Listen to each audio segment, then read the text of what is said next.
Bonjour André, on est à Bonjour. quelques semaines du premier tour de l'élection présidentielle et apparemment, on peut d'ailleurs s'en réjouir, hein, beaucoup de gens parlent de changer la Constitution, certains emploient même le mot constituante, mais apparemment, tous ces gens ne mettent pas les mêmes idées derrière.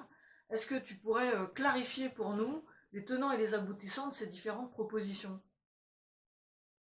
Je crois que on est dans une contradiction effectivement majeure.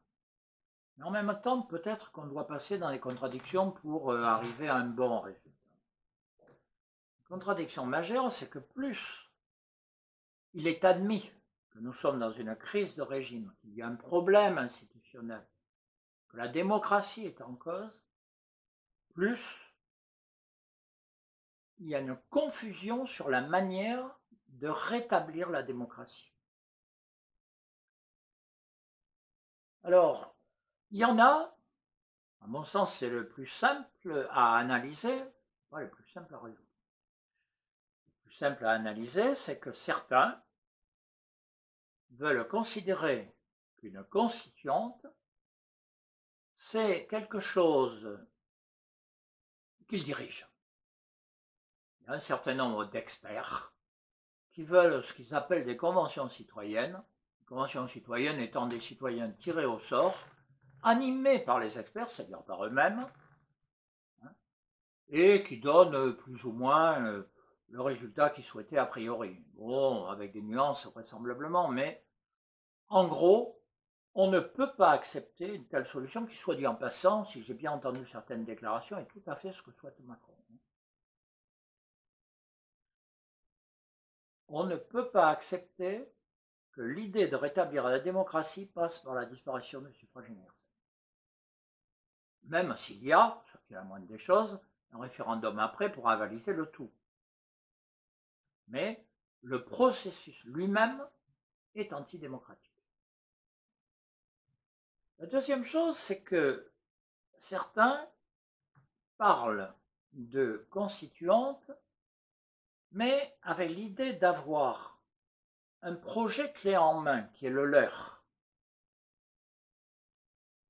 Nous ne sommes pas contre le fait qu'il y ait des propositions. Nous-mêmes, nous en avons d'ailleurs, de temps en temps, et de plus en plus d'ailleurs, nous allons les faire connaître. Ce qui ne veut pas dire que nous considérons que ce sont les seuls pour éclairer le débat, pour y participer. Mais en aucun cas, il doit y avoir un projet clé en main qui ensuite, par des artifices divers, est proposé au peuple qui doit l'accepter. Avec enthousiasme, cela va de toute la logique de la présidentielle mènerait à une telle solution. La troisième chose, c'est ceux qui contestent la présidentielle, avec raison, qui disent même qu'ils ne veulent pas y participer. D'ailleurs, soit dit en passant, c'est notre cas, puisque nous proposons un bulletin de vote sur lequel est inscrit non à la présidentielle, oui à l'élection d'une constituante.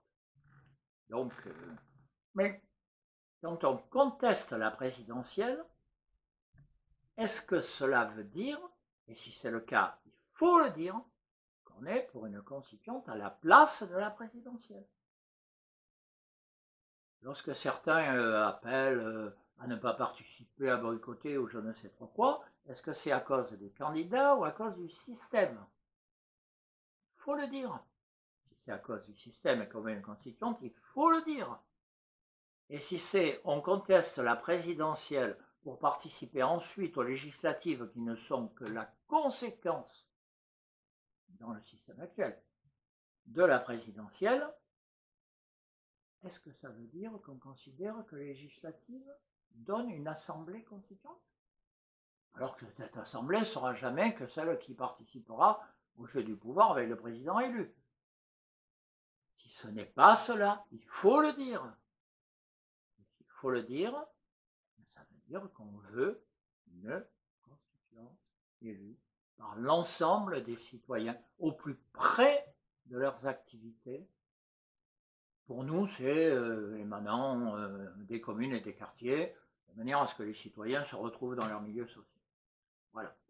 Ce n'est pas une constituante d'une partie des citoyens, ce n'est pas une constituante des experts, ce n'est pas une constituante de gauche ou une constituante de droite, c'est une constituante de l'ensemble des citoyens qui ont besoin de se retrouver pour recréer la démocratie et le contrat social.